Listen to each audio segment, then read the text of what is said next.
i-propagate South Africa yonke kwabakholwayo. The wells of believers imithombo yamakholwa. eBhayibhelini spiritual significance somthombo eBhayibhelini umthombo represents the source. Umthombo kusho umsuka. Umthombo kusho ama resources noma ama assets. Umthombo kusho i-life. Okay. Umthombo kusho ama blessings. Yabona ke uma sithi umthombo kusho ama resources noma ama assets, ungathola 4,000 years later uJakobe akha umthombo. uJesu John chapter 4 ukhuluma nowesifazane waseSamaria. Emthonjeni ubizwa ngokuthi umthombo kaJakobe. Alright. 4,000 years ahambe emhlabeni uJakobe nomthombo wefamily. Obonwa ifamily kuthiwa umthombo kaJakobe. Ngoba umthombo kumele asset yefamily. Umthombo signifies ama resources. Umthombo signifies i-source. Umthombo signifies i-life. Ama blessings. Bayezwa abantu abakhona la endlini. So ke sikhuluma namhlanje ngemithombo yamakholwa. Ihlukene kanene. Uhlobo lokuqala lomthombo wamakholwa umthombo ikholwa nekholwa elihamba lenawo kodwa lisho ngovulwa amehlo ukuba nokubona. Ongaze ucishe ufuna umsebenzi. Ufuna umsebenzi komunye umuntu kanti lo muntu ofuna kwenye umsebenzi noma uqashe futhi. Kanti unomthombo omncane kunaloko nawo. Angisho ngovulwa amehlo. Ukubona. Shout hallelujah. Manje abantu abakholwa la umthombo ikholwa elihamba linawo kodwa lisho ngovulwa amehlo. Ukuze liwubone umthombo. Shout hallelujah. Uyabona lapho verse 19 uHagari akushiwo ukuthi ingilosi yamkhombisa umthombo. Ayibonge igama kaJesu. Akushiwo nanokuthi ke kwadalwa umthombo wakhethwa ehlane kadungeke. Uthi ayesizolo kuthiwa wavulwa yena. Umthombo has been there all along. Usebhizi ngomlomo wakho usekhuluma ukufa komntwana. Uma embeka lapha ukuthi akafuni ukubona ukufa komntwana, akuyena uNkulunkulu othi umntwana uzofa. Into enze uNkulunkulu angasho ukuthi umntwana uzofa ngoba uNkulunkulu uyawubona umthombo. Yilo okhuluma ukufa komntwana ongawubona umthombo. Shout hallelujah. Shout hallelujah. Shout hallelujah. Wamvula amehlo. Wabona umthombo. Bayezwa abantu abakholwa. Uyabona ke miningi imithombo abantu abahamba nayo bengayiboni. Umuntu ohamba nomthombo engawuboni angasebenza efemini azayobhungela khona phesheya. Kanti ifemini iphakama ngomthombo wakhe. Kanti ibhizinisi yomqashi iphakama ngomthombo kuyo. Uthi ibhizinisi isimeme kanti isimeme ngoba kukhona umuntu othile osebenza naye. Engeve ngifaka umoya ukuthi yekani la emsebenza kuyo. Kodwa ngikholwa ukuthi woxoxa nomenzi wakho. Ungasebenzisi isikhathi eside kanti unomthombo osebenzela lo omsebenzelayo. Ngothi mina woxoxa nomenzi wakho wothi usebenza ngaphansi kwebhizinisi noma umuntu noma inkampani ukuxoxa nowenze wena. Ukuze ungasebenzisi isikhathi eside kanti wena unomthombo osebenzela lo wena osebenzela yena. Babona ukuthi Jakobe wasuka ekhaya engenalutho. Usukungena lutho uma uqhabele etsheni. Abantu abaphathi impahla beya lapha bayakhona bayazazi ukuthi ngeke uqhabele etsheni uphethe ujokane isidumbana seyingubo zokushintsha. Ngeke uye uqhamela ey'nkotsheni. Uqhamele etsheni uye mawulwazi uhambo kahle. Ngeke uye uqhamela ekusidumbana seyingubo eyiphethe. Uma uye uqhamela kuzona ukuthi uqhamele etsheni ngeke ukwenze lokho. Okho le nkunzane yabaleke ngasaphethe isingubo zokuphendulela. Wemuntu wasuke engenalutho ukuthi into ayinayo umthombo. Uya kubani uya konotho kodwa ngenamthombo. Lohlakana ulabalo nemfuyo yonke inhlobo zinkomo imbuzi izimvu kodwa umthombo akanawo. Kuzongena inkomo ngenambuzi ongenawo kodwa nomthombo. Uhlangana uhlangana nama material possessions engenamthombo. Uhlangana nomthombo engenama material possessions. Shout hallelujah. Uma behlangana kwenzela into engavamile in the history of humanity. ukuthi umuntu onotho ancenge ongenalutho. Uthi onotho ake umsebenzele eminyaka besengibone nokubona ukuthi uNkulunkulu selokhu sike wena impatho imfuyo yami iyanda ngenxa yakho. Uvame ukuncenga ongenalutho ancenge onotho. Kodwa in this case sibona onotho encenga ongenalutho. Ngokomthobo. Shokabhala basela. Bebona umthobo mawuhamba ukuwe awufihleki. Waba ukungena nje kaJosepha onomthobo endikaPotifaro. uPotifaro wathi hands off. Wabuyela konke okunye wabuyekela ezandleni kaJosepha.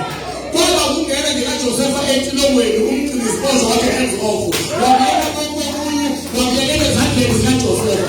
Kwaba ukuphuma kaJosepha etilongweni ayekhuluma noFaro. uFaro wathi hands off.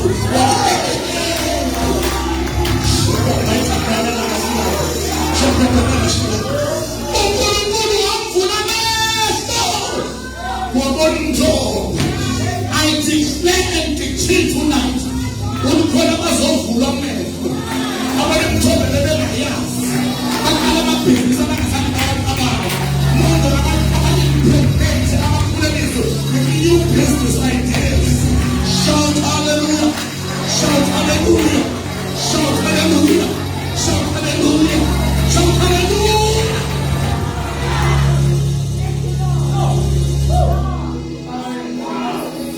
Uyabona mathokho into ekumshinyana lesikhathi namhlanje.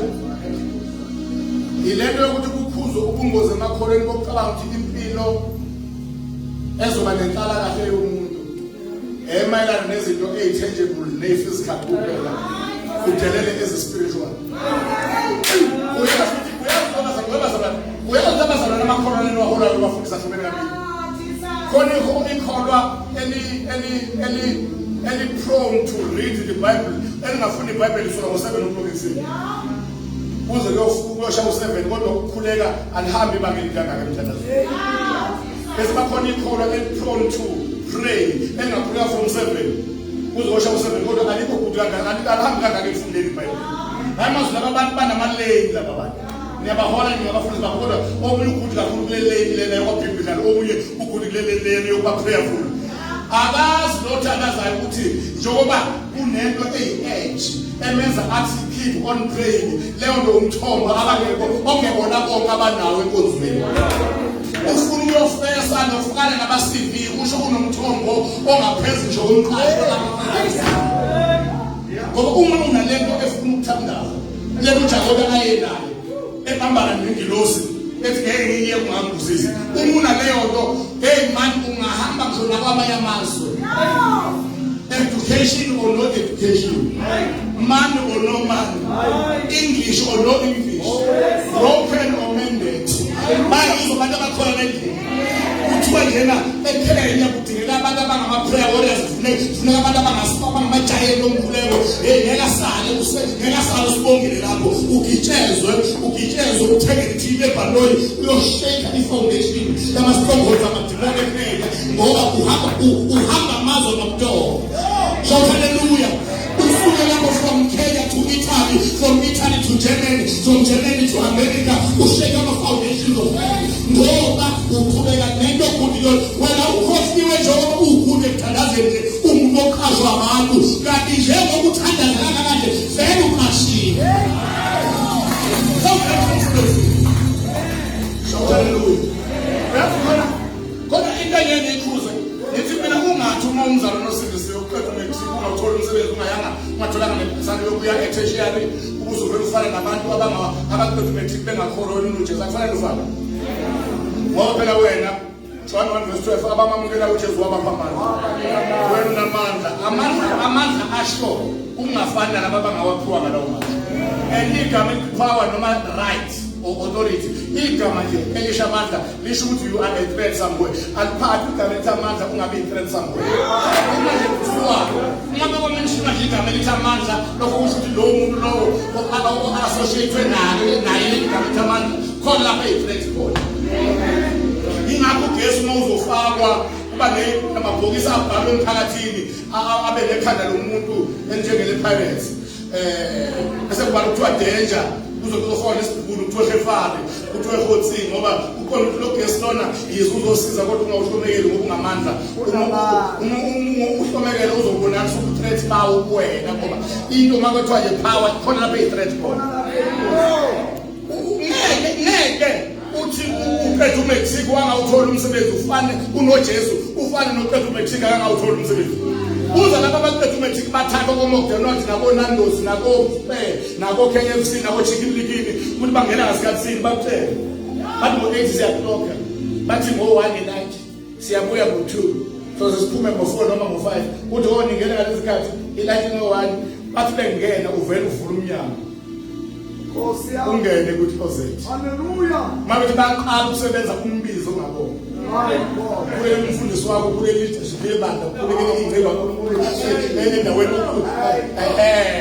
ukhulekele ibandla lokho ukhulekele idiko zonke zebandla kaNkulunkulu umuve uyothi uyoshawa 12 o'clock uyelandini my God ubamba lokubamba uyele kezwana bezobane ngo-4 o'clock mina ngiqinisile ngithi kuwe sengikhuluma kaJesu manje ngiqinisile ngithi kuwe iyothi phela inyanga bekubanjwe umhlangano ezweni lokungabonwayo in the world of the unseen ophethe imimoya nophethe amadimoni abuza ukuthi owathatha umsebenzi esathi akathatha umsebenzi kaSibongile esathi akathatha umsebenzi kaSibongile kodwa ubani phakathi aphansi imina engajulwa nathi uma mina nathi angikuthola umsebenzi wakhe ahlale ekhaya khona uzoba frustrated bathi sekunokukhulu akathi sekuloshintsho sibona ukuthi when we weigh pros and pros ungcono ukuthi awuthole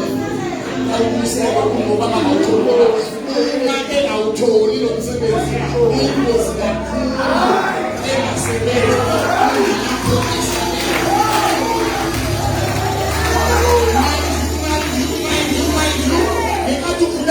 ukhulekele umsebenzi kodwa wena uye-occupied ngokuthe uJesu occupy till I come you just make sure nje ukuthi awufuni ukuthi less about you want to occupy till he comes vele phansi mhlanga kuthiwa mubi umengasebenzi mubi kabi ngoba akabi phakathi nendawo umengasebenzi khona lapha ngasebenzi akavele abe ongasebenzi othumela uthe ngasebenzi kodwa besebenza ngibekele wena ngeke ukuthi shaya ukubana phasi sase sele ukuze umnikeze umsebenzi wakho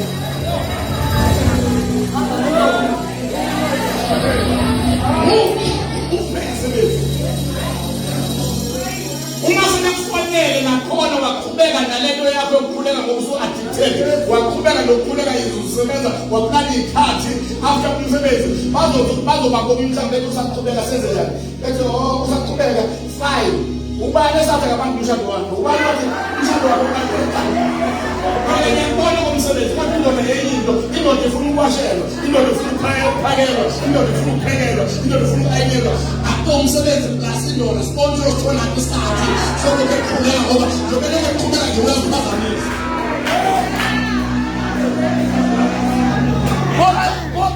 brother abawu-4 abafika ungathandazanga kuthiwe akashade let us make sure uyashada uma kuthiwa khona into ezophela lo nyaka nginqoma eziniyeze kahle ukuthi ngithole umuntu ozomenza phela lo nyaka ashadile akashade indoda ezosibambela yena indoda usiinstrata you know man engaqhashule lapha endodeni indoda ifuna ukudla indoda ifuna ukuphakelwa indoda ifuna ukuphekelwa indoda ifuna ukuyinelwa indoda ifuna nalokho okunye futhi ukudla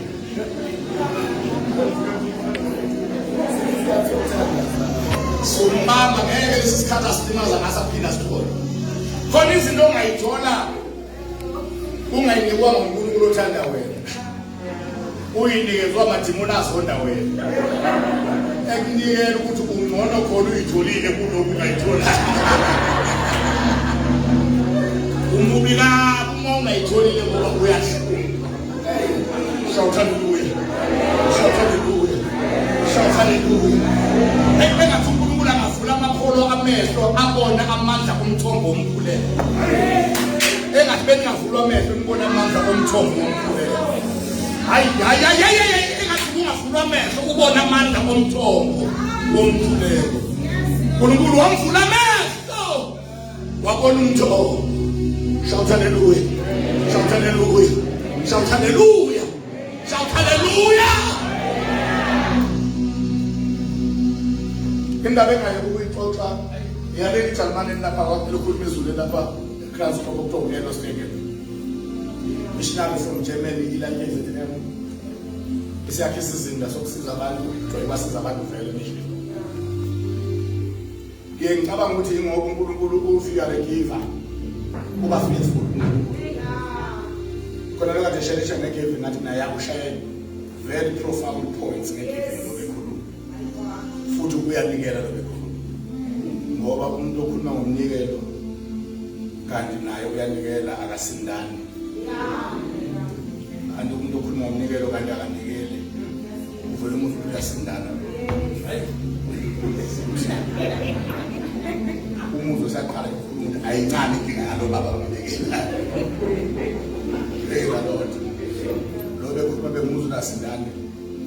Futhi anobakhanda abakade bekhuluma ukuthi babeke ama points ahlanganayo nescripture. La nabade kuphinde behlangana nescripture. Yes. Umuntu ozoqhamukisa ukuthi bazalane ngisho ngamele imali enkulu kangakanani. Ngisho ngamele imali encane kangakanani. Umuntu akabheka umnikelo. Beke motive. Bazalane ababheka kanjani?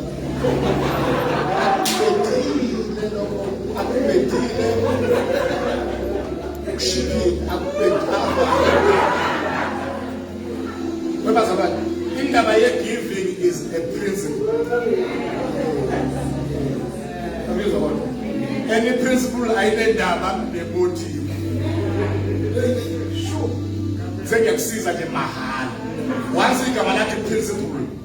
I-principle ayinendaba nemotive. Ngeke kusuka umuntu obhema ugwayi. Ezwe kuthiwa nakhe ngesonto umlungu nenqawe phato.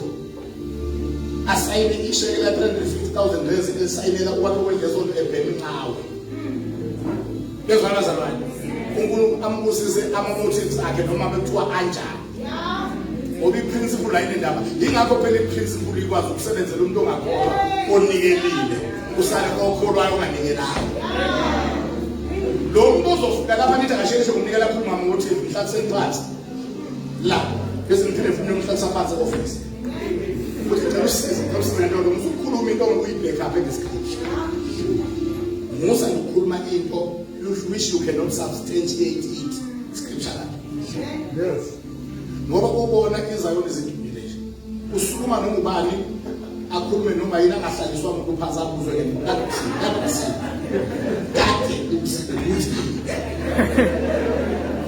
Ingakho-ke kubhedwa nje lapho ngoba bake bekhuluma babe u-5 bekhuluma into ephikisanayo laba baphansi ababoni le nto ecabeni bathi amen kokuqala bathi amen kwesibili amen entweni enjani eyiphikisanayo bese bayisonto lekudumakayo ngoba vele uma kuzokhuluma abantu abakhuluma into eyikhambene ningaboni bekhambene anikwazi ukuba amakhaya ukwamela makanjani.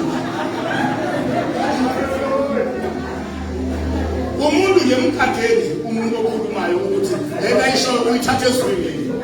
Futhi akathi emazi kahle uzohlaliswa phansi la. Ahlaliswe phansi nase office kufanele ucela usize ngento nje. Khuluma into ezosubstantiate-eka ngesikhathi. Ngisho ukuthi usasangane kangakanani isingisi esinomotive phakathi. Igama lesingisi elimotive lifika. Kodwa musukhuluma ngokusho kusifakela ngane khona. Uma principles nje imotive ayini.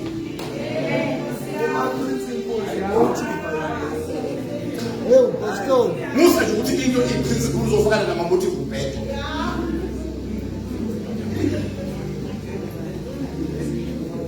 Ama-motives angena kwi-judgment. Uma kukhona onikelela wanikele nenhloso yokuthanda umfundisi nokubukwa. Khala ngoba i-principle layenza uzobuyiselwa sekuqishiwe. Ikhala ngoba i-principle le. Sekuqishiwe kuchithima kuyisona osibenzana. And then on the day of judgment, sekudilwa nalento ke-emotive. Hayi ukusukume umngane uzobheka lapha ithi ngeke uNkulunkulu akubusise uzokubusisa uNkulunkulu ngoba lento oyinikele izobuyiselwa kuwe. seyigcishiwe seyigcishiwe ngoba ngabe isikhathi sokujaja ngomotive lezi isikhathi sama-return kumele kuyiswe ugcishiwe asona isikhathi sama-motive uma sekuthiwa judgment seat of Christ ilapho sekuvezwa khona ama-motive njalo noma unikela wawunale nhloso sekuvezwa ama-motives-ke lapha hayi ukuthi ngathi ngabe isikhathi se-judgment ingane izokhuluma ngama-motives ibheka nayo isikhathi sama-return lesi i-principle ine-return bayezwa abantu abakholelwa endlini praise the Lord so-ke ngiyakholwa ukuthi uSibekeni uNkulunkulu wayemnikeza ama-returns ngoba ubevela siza abantu abasipembuna abasipengane bafike badle balale baphile ngoke bathola i-shelter babe right abanye bafuna sebenza abafazi bawubakhulisa khona engaziphelwa kumele nomfazi wakho umuzi wakho uyasebenza business yakho ne-contraction yakhe efundeli wasitikela wasiphila wasitikela wahlala wasitikela yakhona uNkulunkulu wayesemrewarda ngoba ukwenza wakwenza lokho kwazi bafika intombazane engenayo isini engenanina intandane yazohlala wasitikela kanti intombazane ebonayo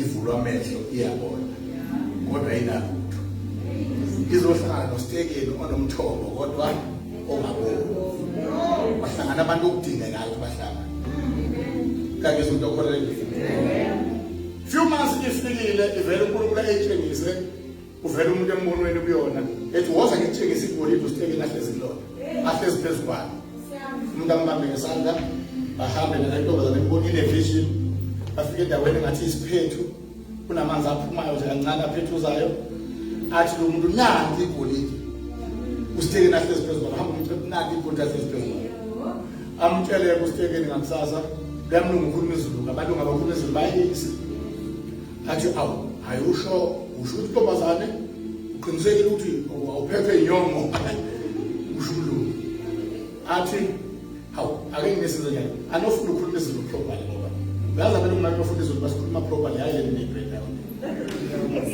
usala ukufunda isiZulu mina undani ukukhuluma kahle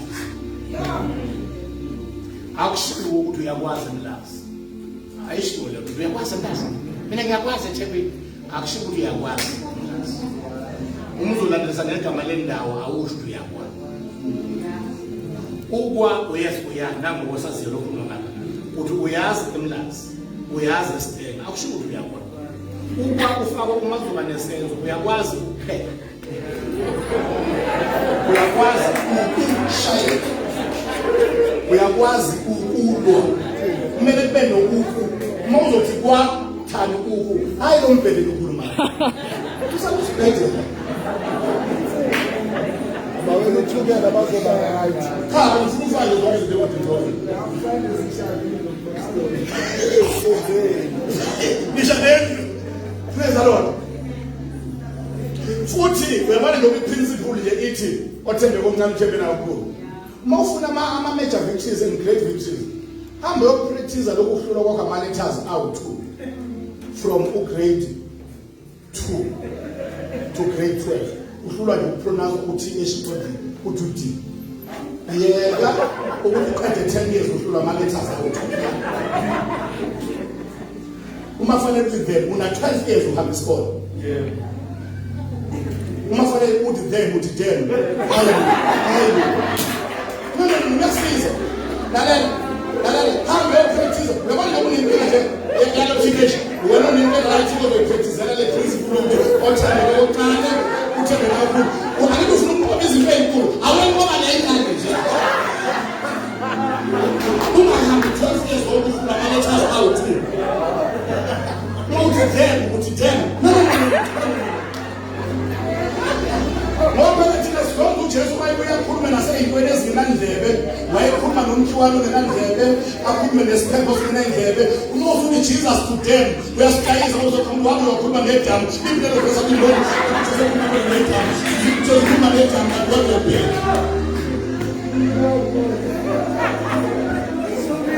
hambe ngemusa 12 years nje nama-letters awuthi no ngiyaqala thani nje inkosi ngokuthola lwana lempe encane Ukuze ukhothe Luka 16 verse 10 uthi Nkosi othembe kokuncane uthembeke nakukhulu. Onqobe kokuncane sengqobile kokuncane sengiyeza nokukhulu. Ukuthi uzodlala izinto ezincane. Bayizobona bakhona endlini. Kodwa ufuna ukwenza izinkulu ezincane ziyabhuquzisa.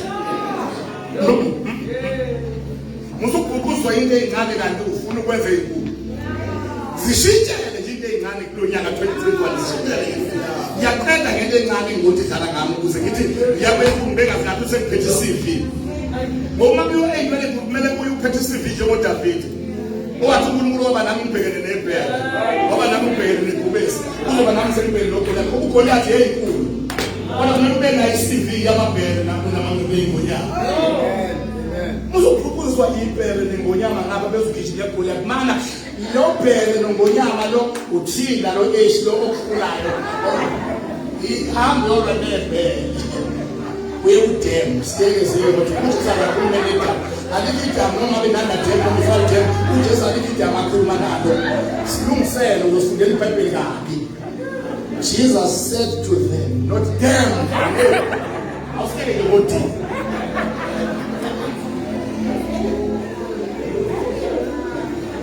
uyazi khona ngifundile umfundisi ukuthi ukubheda akulungishe emjolweni.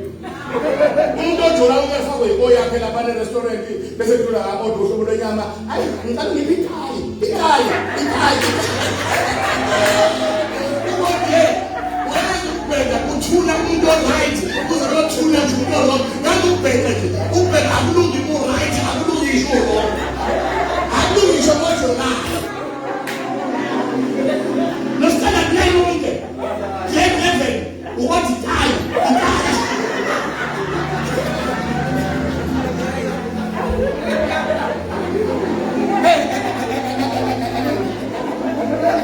yakona kodwa asinabishe nje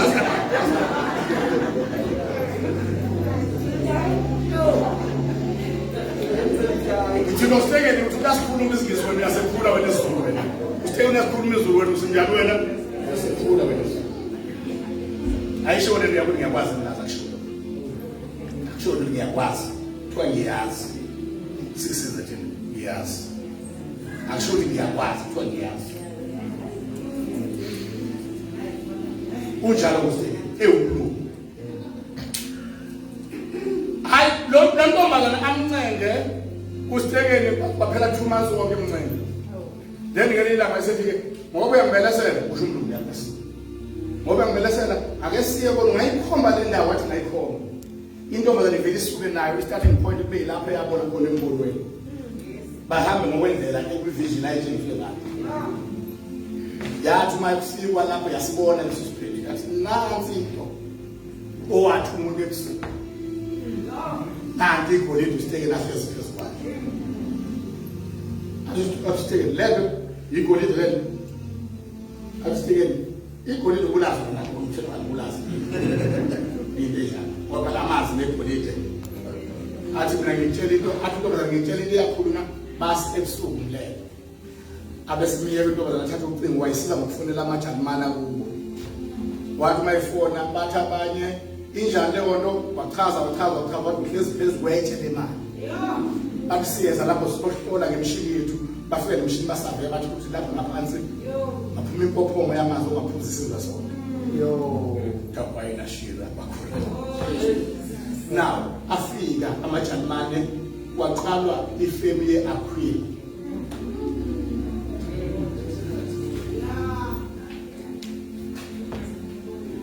Waqalwa ifemu ye-April. So yaqalwa kuvele ikhona ifemu yamazi KZN umbhekene dlule Fryhead uvele uyabheka konja zakhe khona ifemu yeValve. iValve yayikade yabakhona indala ngeminyaka ngama-10 of years kune April. Kodwa le ekhona uJehova le ifike kwangathi yona indala kuneValve. Ifika umuntu weprinciple umfundisi yafika umuntu weprinciple yayi-overrider ngamamayela. Namhlanje uElo Stegen is a multi-billionaire. Since when? Since umthombo wakhe uqhamuke obonayo. Wawubona esihlangana nonomthombo kodwa eshoda ngokuvulwa amehlo. Ingakho kufanele amabandla athula bebe nama-prophetic conferences. Lapho uzolanda khona abaprofethi bazokutshela ngento ongayiboni abanawe abangayiboni. Uyangizwa ukuthi okhona endlini. Uyazi umprofethi ukekhombe igift kumuntu ongamezwile endleleni umujahile nongamezwile endleleni ngisho ungajahile unazo zonke isikhathi.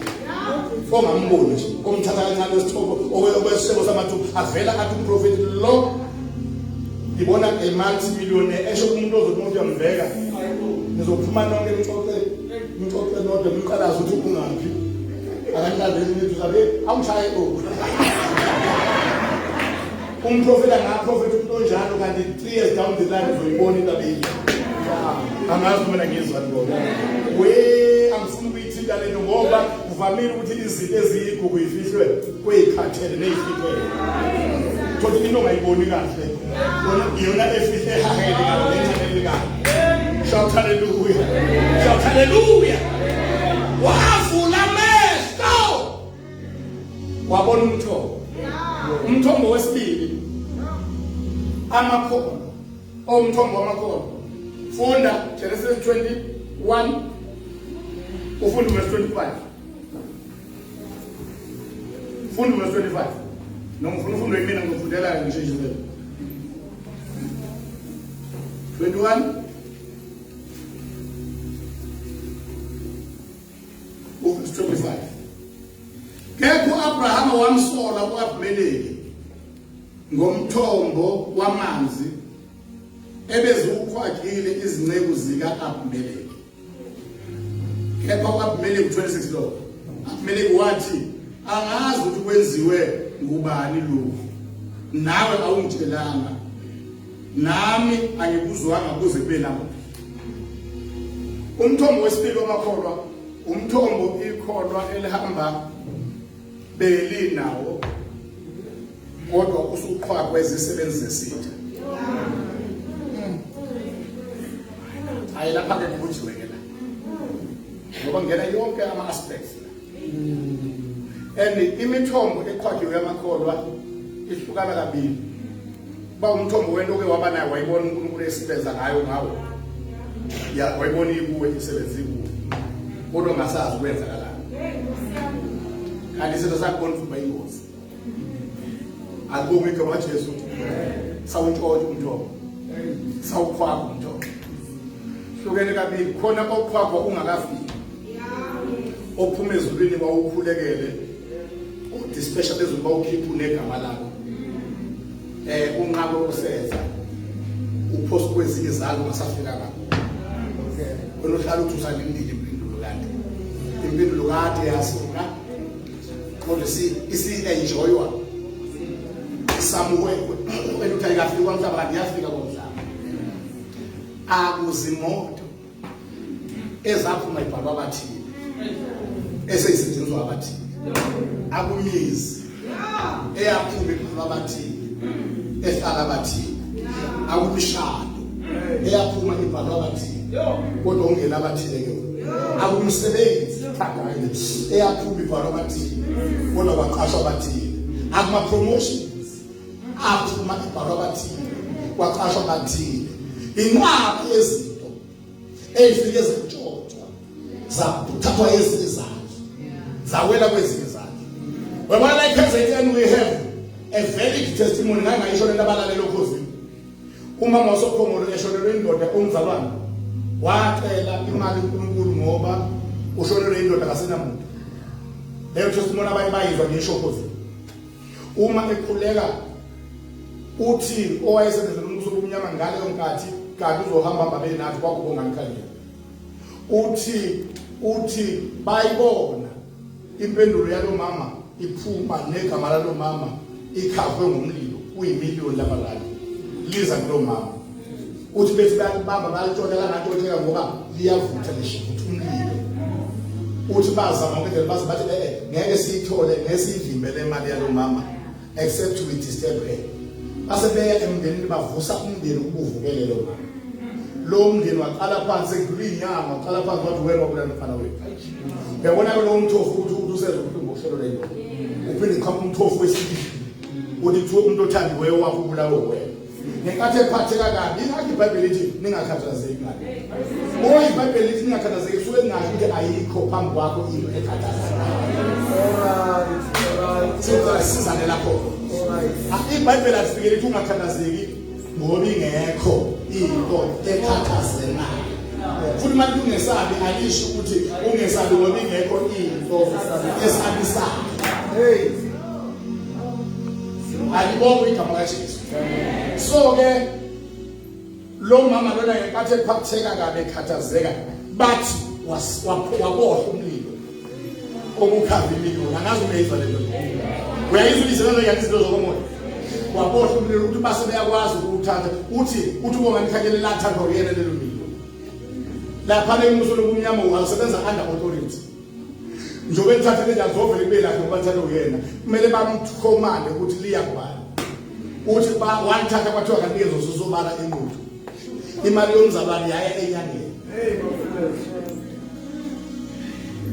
alibo uyabona kwafana lento leni yokujoyiniswa emaphusheni ujoyiniswa kusathana lokho zathana bekhona ukuthi ngizolanda nasami ungavumi ungakalali uvume ngisho ungavumi ngisho wenqaba ungakalali wenqabulele wenqabe ngisho suvukile ngoba ngokutshela mina mntana mfisi uyabona uma omunye umuntu bamjoyinisa kanti unama millions and billions of rands with destiny yakhe uma uwavuma ukuthatha azothatha hoyisini yaleyo ndawo ngeleyona izinto ebeziku destiny yakho ziwela kwesini yakho ekutop rank wena uzongena namamiliyoni akho awangazi umzwe kahle uzongena namamiliyoni akho akwi destiny kodwa wazi ukuya kuwe aya kophethe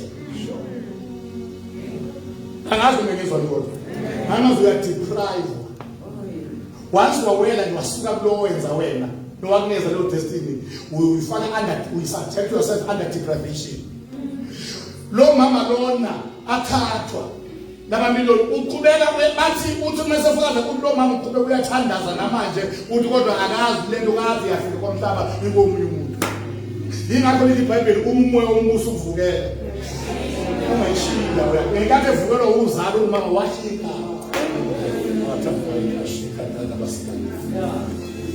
umthombo wakhe wemali waqhwaqwa kunenqwaba yomthombo yezinto ezinhlobonhlobo zamakholwa eziqhwaqiwe akuyimpendulo zemkhuleko alo kwamakholwa ayilindele iminyaka kodwa angakayiboni izihlale zami ngizothi kuwe mina uma kunento wayibona embonweni unayo noma uyinikiwe okuphela iminyakeni ungayiboni okwazi kahle ukuthi ngase kube something is wrong somewhere ngase kube ulinde into oyitshengisiwe kade iphethwe ezizana na ukhiye ngothandawo lapha verse 25 and 26 umthombo uqhwaqiwe uyikhona awubuyeli kulowo oqhwaqiwe engashongo lutho lo oqhwaqiwe ngumthombo wakhe angene akho umthombo oqhwaqiwe obuyela kuwena ungashongo lutho wena ngomthombo oqhwaqiwe abaye umthombo wakhe wakuzila ukudla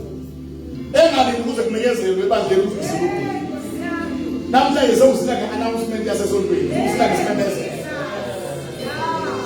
uzuyikhola isimemezelo kanti ngokumthombo wakho isifo sabona uzoba ingozi sawuntshontsha wazabona na ukuthi awusekho manje sewuthi uqale fasting ngo-12 o'clock uzubiza ingane webantwana yami ngipele i-aphulana la ngefitini uzumuntu wama-aphulana lona ongena umuntu wama-aphulana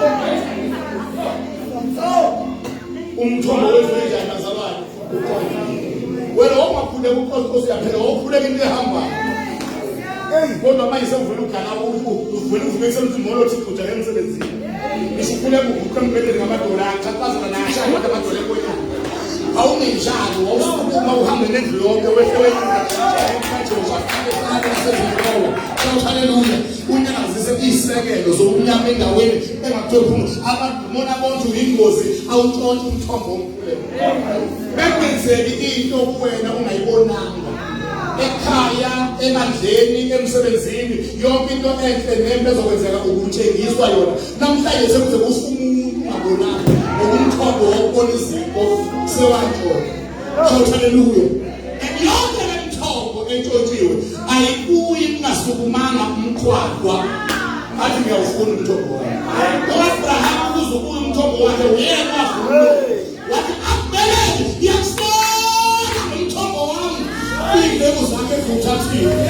Abimeleki wathi bengakwazi lokhu angiphelanga nawe futhi angikwazanga wawulanda u-Abimeleki umthombo wawubuyisela ku-Abrahama after u-Abrahama kusuke yena wakhuluma. Ngizothi mina imithombo yomkhuleko iyabuya, imithombo yokuzilula iyabuya, imithombo yokuthambeka okweshumi nemiyelo iyabuya, imithombo yokuthambeka emathembeni attendance iyabuya, imithombo yezimali ey'ntshontshile khuluma hundreds of thousands nama-millions of dollars and tens of millions and billions of rands ayabuya, imithombo yey'moto ezahambuleka zayamathi izandla seyikhishiwe zibili ziyabuya konke kuyasekuphindiwe, umthombo yemishado eyezandla ezifanele iyabuya. Ngizoangabuyi leyo ndoda okumele ishade nayo kodwa kobuya lelo hlobo lomshado ngokumisha okumele uwuphile sewulekhona. Imithombo yama-promotions iyabuya, imithombo yemisebenzi iyabuya kodwa ayibuyi uthule, ibuya kusukuma wena. Wathi Abimeleki Sathane buyisa umkhuleko wami, buyisa inkonzo yami yakudala uziluka, buyisa uthando lwakudala, buyisa ifeyiti yami, buyisa intokozo yami, buyisa izipho zami zikamoya, buyisa ngithele kamoya, buyisa impilo engcwele emanzini, buyisa amanzini akhe Sathane, buyisa impilo engcwele, buyisa ilizwi lami, buyisa inkonzo zashabathala kuphela wakathela nashiyeka ayikaphayikaphayika shiyekaphela namasila ikophekaphela shiyekaphela namashila okaphayikaphayika shiyekaphayikaphayika namasila ikaphayikaphayika namashila. Abimeleki buyisa izipho zamoya, buyisa imithele kamoya, buyisa ingamabhizo, buyisa amadlelo akhe, buyisa abasenze wonders, buyisa impilo engcwele, buyisa impilo yamadlelo, buyisa ukuqala kwemandla. Shout hallelujah, shout hallelujah, buyisa ukukholwa kokuyikwazisa, buyisa, buyisa, buyisa, buyisa, buyisa, buyisa.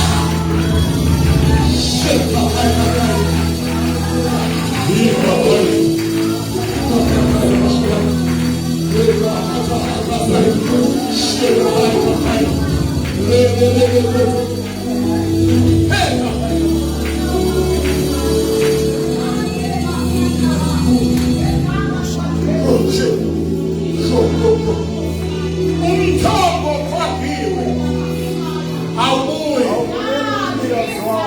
umnikazi wawo engakasho yena umnikazi ukuthi ngiyawufuna umthombo wakhe. Ubani isela ngokaJohn 10:10 usathane isela lizi kume ngokweba lokubulala nokubhubhisa. Hey manje kuzobuya yonke lento ey'ndala ezintsha ey'nkulu ey'ncane esezakhola ey'ncane ey'ngamabona ziyabuya. Ayibuyi iy'bhokwe zami.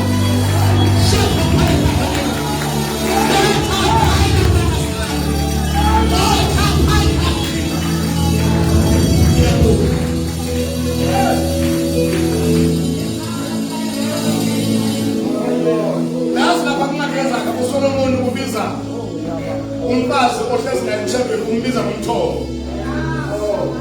Ngiqala lapha kuZaga 5 bese ngiqala lapha nje ko-15 years ngithi phuze emthonjeni wakho. Ithi ungagqugquzela abanye abafokazi basho lo mthombo ucabanga ukukhuluma ngomthombo kodwa othi iqhubeka le ndaba usebona lo mthombo lona wona umthombo lo ordinary umthombo womuntu. Lo muntu sethi amabele akho mawakwenelise amabele akhe lo mthombo kaNkulunkulu amabele akhe mawakwenelise mase uqonde ukuthi wena umkakho ungumthombo kumele ukuze bona sukukhabakela kweminye imithombo usho Solomon ubiza unkosikazi ngomthombo and ma uSolomon ubiza unkosikazi ngomthombo unkosikazi umthombo impela ngoba uSolomon wazi kanjani unkosikazi uSolomon wayenamakhosazi amaningi kangako wayebuka unkosikazi nedlula njalo befana nomasipalipali Solomon wayengaphila njani engakwazi ukuvela wathi fana lento manje engayithatha lapha kumaSiriya ijela lo lindela lo umuntu uthatha lo lindela lo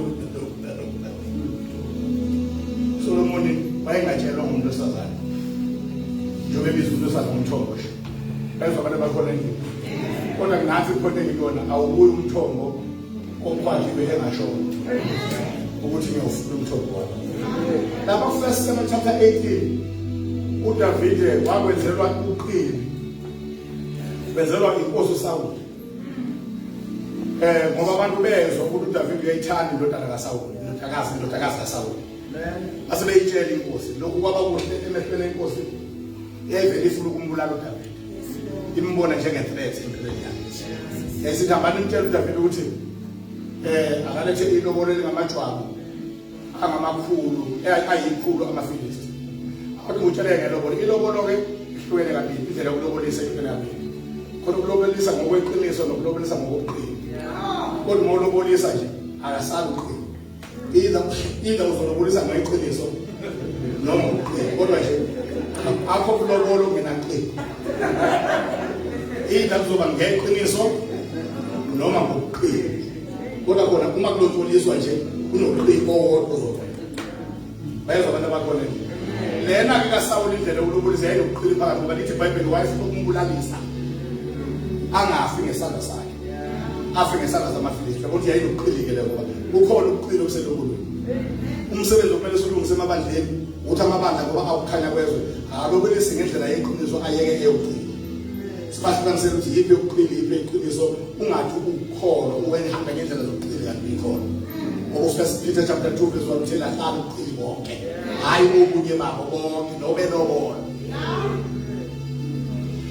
hawu wavele kuDavide etshelwe ukuthi akathola amajwabu ayikhulu 100 4 skins uyabala uSawuli lapha khona uthi hawu ngeke afike 7 bengambulalanga lokho amajwabu awu-30 awu-40 efike kwawu-60 kube kade nakho ngamaFilisti kumshayeli uDavide waqonda khona amaFilisti wabuya namajwabu ayidabula kule afuna uSawuli wabuya no200 wama-4 skins wavele disconnecte uSawuli lengane engithi ngeke ifike kwawu-80 ingafani yona izoletha 200 ingibela lengane wayikhupha waze wayofika ngoba imshayele ngesipo ebesidithamane uyena uma sefika lalela-ke uyazi ukuthi uzomshadisa nale ndodakazi uma elethe ilobolo lamajwabu awu-100 walikhipha uDavide bashadiswa nale ndodakazi uma sekufanele anikeze uDavide yathathwa yanikezwa omunye umufo omunye ubhuti nje ongeyena okhipha amajwabu awu-100 ilobolo likhishwa uDavide kodwa indodakazi zishadiswa omunye uDavide wabaleka kubhala iy'mbalo waze wafa uSawuli uma esefile uSawuli kubuya uDavide wayikhipha ilobolo usesesihlalweni useyinkosi uthi ngiyamfuna umfazi wami engamlobola ngamajwabu ayikhulu angamakhulu amabili amaFilisti ngizothi kuwena mina uDavide had this wife all alone engowakhe kodwa omunye umuntu umthombo kaDavide wawuphuzwa ukwenziwa omunye ngokwelanguage kaSolomon umthombo kaDavide wawungafiki kodwa wawuphuzwa omunye umuntu khona but ungeke wahlala esihlalweni uDavide wavula umlomo wakhuluma nakhona akalandwanga unkosikazi kaDavide walotsholwa ngamajwabu angamakhulu amabili akalandwanga ngoDeli wakhe uDavide esezisabeni wadlula amaviki uDavide ethule nomthombo enjoy wakhe ngoba as long as usathule umthombo wakho uya-enjoy sangoma kodwa inyanga ezadlula kodwa the moment ethi ngilandeleni umngakho engamlobola ngamajwabu angamakhulu amabili amaFilisti zaphuma indlebe into engiyithandayo lithi Bible zathi mayifika emzini walowo bhuti lowo akabanga na-dispute an argument ngoba amadimoni ayazi lento ayiphethe ngekabani. Khona iy'moto ezingazi kanti amadimoni azizole zawo angizole zalapho esetshenziswa khona. Khona ibiza amadimoni azi kahle ukuthi aliyona yalapho isetshenziswa khona. Hey, angikhohlwa bakhohlwa ngishumayela ey'kolweni ey'phethesumfundisi uZungu ngangikhuluma ngesihloko esithi when the blessing knocks.